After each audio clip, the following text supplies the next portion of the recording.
আমায় স্বপ্ন দেখাবি আয়, এক নতুন গল্প শোনাবি আয়।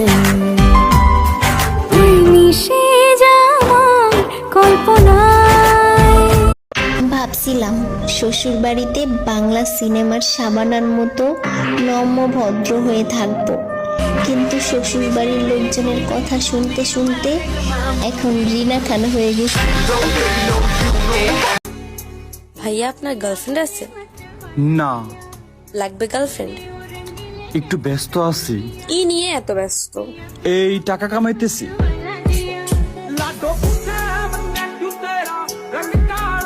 চল সুন্দরী বাংলাদেশে করিব বিয়া, বউ বানাবো কোটি টাকার কবি নদিয়া, ও হাই রে কবি নদিয়া।